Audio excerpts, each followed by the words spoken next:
राजसंस्थाको माग गर्दै आइरहेको दुर्गा प्रसाईको चितवनमा भएको प्रदर्शनमा प्रहरीले हस्तक्षेप गरेको छ। सोमबार चितवनमा दुर्गा प्रसाईको प्रदर्शनमा प्रहरीले हस्तक्षेप गरेको हो। हस्तक्षेपमा दुर्गा प्रसाई समर्थक र प्रहरी बीच झडप समेत भएको थियो। त्यसो त दुर्गा प्रसाईले यस अघि नै आन्दोलनको घोषणा गरेका थिए। उनले सरकारले पटक पटक आफूलाई दुःख दिएको भन्दै हिन्दू राज्यको माग गर्दै प्रदर्शन गर्दै आइरहेका छन्। सरकारले उनलाई पटक पटक नियन्त्रणमा लिई छाड्दै पनि आएको छ। प्रसाईले चुनाव हुन नदिने भन्दै पटक पटक आफ्नो अभिव्यक्ति दिँदै आइरहेका छन्। राज संस्थाको माग गर्दै उनले आन्दोलन चर्काउने पनि चेतावनी दिइरहेका छन्। आजदेखि घुमाएर तारिकमा राखियो। हेर्नुहोस्, आज सिंहदरबार जलाउने, सर्वोच्च अदालत जलाउने 75 जना बच्चाहरूको नि हत्या गराउनलाई प्लान गर्नेहरू चाहिँ आज चुनावमा लडेका छन्। सबै राजसभामा लागेर हामी यो देशमा चुनाव हुनु हुँदैन, देश सिद्धिँदैछ। अहिलेको आवश्यकता चुनाव होइन, अहिलेको आवश्यकता भनेको लघुवित्त पीडित, सहकारी पीडित, बैंक पीडित, कालो सूचीमा परेका मान्छेहरूको होइन घर जग्गा जमिन छुटाउनु पर्ने र हिन्दू अधिराज्य कायम गर्नुपर्ने, राज संस्था देश जोगाउनको लागि हिन्दू राष्ट्र र राज संस्था चाहिन्छ भनेर चाहिँ हामी हिँड्ने मान्छेलाई अहिले बयानमा बोलाएको छ। र म एउटा कुरा के भन्छु भने अहिले त यो बालन सरकार आए जस्तो भयो भनेपछि, अहिले यतिको छ भनेपछि नि भोलि पर्सि यो राजसभाले भोट जितेर राजसभा यो देशमा आयो भने नि हेर साथी हो, कोही पनि यिनीहरूको विरुद्धमा बोल्न पनि पाउँदैन, तपाईँहरूले क्यामेरा बोकेर हिँड्न पनि पाउनु हुने रहेछ। यो कुरा बुझ्नुहोस्, यो कुरा बुझ्नुहोस्। म जतिको मान्छेलाई झुक्क्याएर बोलाएर यो पुलिसले कति दुःख दिएको भन्नुहोस् त। मलाई झुक्क्याएर बोलाएर भोलि मेरो चितवनको कार्यक्रम छ हाम्रो है, देश जोगाउने, राष्ट्र जोगाउने, राष्ट्र टुक्रिँदैछ, देश टुक्रिँदैछ, देश सिद्ध्याए भनेर हिन्दू राष्ट्र र राज संस्थाको विषयमा भोलि चितवनमा निस्किने ठुलो विशाल र्यालीलाई अहिले प्रभावित गर्नलाई मलाई यहाँ ल्याएर दुःख दियो। र म सम्पूर्ण नेपाली जनताहरूलाई के भन्न चाहन्छु भने दुर्गा प्रसाईको शरीरमा एक थोपो रगत हुइन्जेल जुन म पश्चिमाहरूसँग लड्छु, म तस्करहरूसँग लड्छु, म सिंहदरबार र सर्वोच्च अदालतमा आगो लगाउने बालेन होइन, सुदन गुरुङ, ओम अर्याल गृहमन्त्रीहरू खबरदार भन्न चाहन्छु यिनीहरूलाई। कसरी तिमीहरूले चुनाव गराउँदा रहेछौ दुर्गा प्रसाईलाई थुनेर। दुर्गा प्रसाई र राज संस्था र हिन्दू अधिराज्य भनेको पनि एउटा शक्ति हो, एउटा शक्ति हो। यो शक्तिलाई बाहिर राखेर कसरी चुनाव गर्दा रहेछौ म पनि हेर्छु। र म पुलिस प्रशासनलाई हिजो अस्ति चेन्जीले खेदेका बेलामा नि यिनीहरूको हालत के भएको थियो।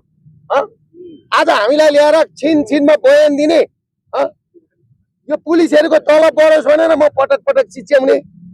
यिनको त तलब 8,000 भन्दा माथि हुने रहन्छ क्या। यो व्यवहारले, यो बेहोराले मैले के गरेको थिएँ म यहाँ आउनुपर्ने भन्नुहोस् त। म तारिकमा थिइनँ, आजदेखि झुक्क्याएर मलाई यहाँ तारिकमा राख्यो 28 गते आउनु पर्ने भनेर। हेर्नुहोस् त, 1 गतेदेखि अब हामीले आन्दोलनको घोषणा गर्छ भनेर 28 गते बोलाएर मलाई थुन्ने प्लान। पहिला नै थुन्नको लागि मलाई तारिकमा राखेको छ। तर म थुनिन तयार। मैले भनेको छु त, ऊ त्यो तल खरीको बोर्ड छ कहाँ, पहिला सुकराज शास्त्रीहरूलाई झुन्याएको। म यहाँको एसएसपी साहबलाई भन्छु, पुलिसको आइजिपी दानबहादुर कार्कीलाई भन्छु हो, मलाई लगेर त्यहाँ झुन्याऊ, दानबहादुर कार्की ज्यू, आइजिपी साहब झुन्याउनुहोस्। त्यति गरेर तपाईँको परिवार सफल हुन्छ भने मलाई झुन्याउनुहोस्। तर म नेपाल जोगाउन र नेपाली जोगाउन, हिन्दू राष्ट्र र राज संस्था फर्काउनको लागि म झुनिन तयार छु, मर्न तयार छु। यो कुरा लेखेर राख्नुहोस्। दानबहादुर कार्कीलाई भन्छु, यस्तो गरेर तपाईँ फुली लगाएर आइजिपी भनेर नहिँड्नुहोस्। तपाईँलाई लाज हुनुपर्ने, शरम हुनुपर्ने। देश एकातिर कुदिरहेछ, मान्छे अर्कातिर कुदिरहेछन्, धर्म राजाको यस्तो हालत छ। त्यस कारणले गर्दाखेरि म डराउनेवाला छैन। र भोलि चितवनमा हुने राज संस्था र हिन्दू राज्यको पक्षमा र यो बर्बर र दमन अत्याचारको विपक्षमा साथ दिनु हुन चितवनमा सम्पूर्ण चितवनवासी जनतालाई म हार्दिक अपिल पनि गर्छु। त्यही हो कुरा। फागुन 1 गतेको तपाईहरुले आन्दोलन गर्ने भन्दा के हुन्छ अब तपाईको आन्दोलन? हामीले अस्ति फागुन 1 गतेको घोषणा गरेका थियौँ। त्यस पछाडि हाम्रो वार्ता भयो हैन, हामी वार्ता भयो। अहिले सुन हामीले डिसिजन गरिसकेका छैन। अब हामी कसरी जाने भनेर हामी सल्लाह गर्दैछौँ होइन।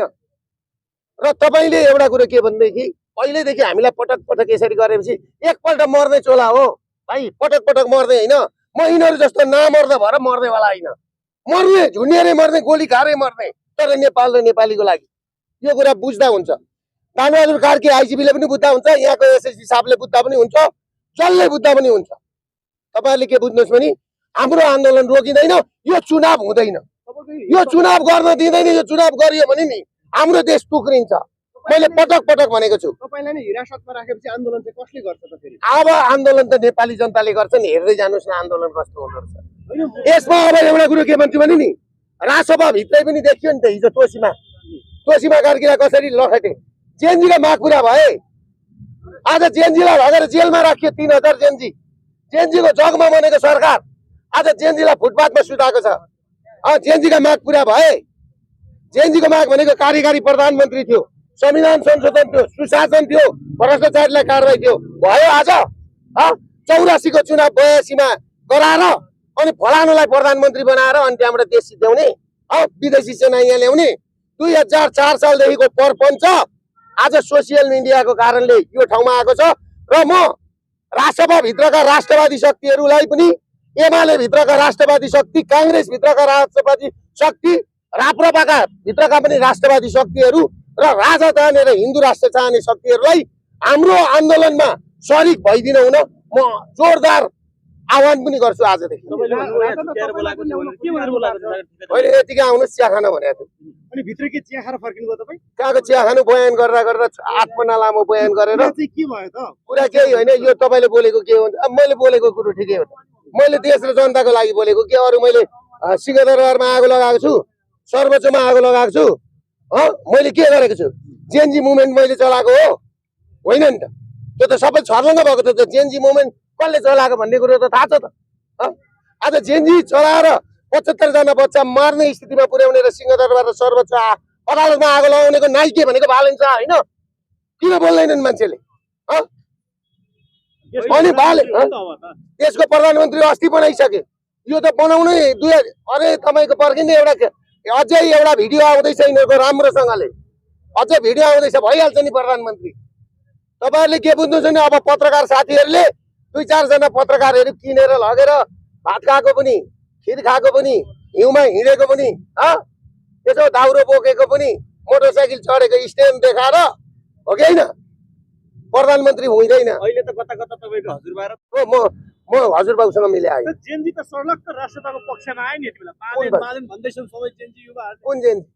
ती बनाएका केही जेएनजीहरू छन्, साँच्चीकै असली जेएनजी मर्ने मरिहाले, तिनलाई थाहा छैन। घाइते रोएर हिँडेका छन्, घाइतेहरू छन् नि, अभिषेक श्रेष्ठहरू के बालेनसँग छन् त? हेर्दै जानुहोस्, तपाईँको चाहिँ नि सत्यको जित हुन्छ। धर्म रक्षति रक्षत भन्छ। हामीलाई धेरै ठुलो दुःख दिएको छ, यो दुःख सहन हुँदैन। र भोलि चितवनमा हुने हिन्दू राष्ट्र र राष्ट्र संस्थाको पक्षमा लाखौं मान्छे निस्किन्छन् भनेर अहिले मलाई जान नदिनलाई रोक्न खोजेको थिएँ। म जबरजस्ती निस्केर आएको। तपाईँ बेला बेला भनिरहनुहुन्थ्यो हजुरबालाई विस्थापन गर्नुपर्छ यो राजनीतिबाट, राजनीति ठिक गरेन भनेर। तिनै हजुरबालाई विस्थापन गर्नको लागि बालेन शाहले झापा झरेछ। तपाईँको म गर नि झापा 5 मा उभियो भने नि निर्णायक भोट कसले गराउँदो रहेछ त्यतिखेर थाहा हुन्छ क्या। बालेन केही होइन, बालेन कुरा नगर्नु न, बालेन बालेन बालेन भनेर धेर नगराउनु होइन। अहिले मलाई थाहा छैन त्यस्तो कुरा होइन। पहिला चुनाव त्यहाँ पहिला एउटा काम गरौँ न, के छ त? सिंहदरबार सर्वोच्च अदालतमा आगो लगायो भनेर बालेनको श्रीमतीसँग को रहेछ? सिंहदरबारमा आगो लगाउने केटी रहेछ होइन? त्यहाँदेखि त समातेर ल्याउनु नि पुलिसले। हामीलाई समाउनु भन्दा त्यो सिंहदरबार र सर्वोच्च अदालतमा आगो लगाउने मान्छे यी बच्चालाई ल्याएर यहाँ थुनिया छ अहिले पनि जेएनजीका है। सिंहदरबारमा आगो लगायो, उहाँ आगो लगायो भनेर ती केटीलाई किन पक्रिँदैन? किन टिकट दियो? र राजसभाले किन टिकट दियो? सिंहदरबारमा सर्वोच्चमा आगो लगाउने मान्छेलाई संसद बनाएर पठाएको छ। प्लानर गर्ने त्यो गणेश कार्कीलाई संसद बनाएर पठाएको छ, किन पक्रिँदैन? यति इस्युहरूको होस् त तपाईँहरूको होस् त, तपाईँहरूलाई ल्याएर यहाँ के गर्छ? त्यसले गर्दाखेरि नि यो सह्य भएको छैन, यो बर्बर भएको छ। र सुशीला कार्की सरकारलाई के भन्छु भने तपाईँको आयु धेर छैन। तपाईँले एउटा कुरो के गर्नुहोस् न, तपाईँको सरकारको आयु धेर छैन। तपाईँ एकातिर वार्तामा बोलाउने, अर्कोतिर पुलिस लगाएको लगाई गर्ने काम नगर्नु। तपाईँको हामी भोटे कुकुर होइन। त सुशीला समाउँदै ल्याउँदै थुन्दै सुशीला जाने। कार्की सरकार त सफल भयो भन्छन्। सुशीला कार्की सरकार त यो चुनाव गराइसकेपछि सफल भयो भन्छन्। के सफल हुन्छ? यो चुनावै हुँदैन। चुनाव हुँदैन। हेर्दै जानुहोस् न चुनाव भएछ भने। अब त अन्तिम तयारी भइरहेछ दुर्गाजी। तपाईँको भोट हाल्न कतिखेर मान्छे पुग्छन् हेर्दै जाउँ न। हामी पनि कार्यक्रम चलाउँदैछौँ। त्यो भन्दै मैले बिदा लिएँ। भोलि चितवनमा भेटौँला। हस्, धन्यवाद।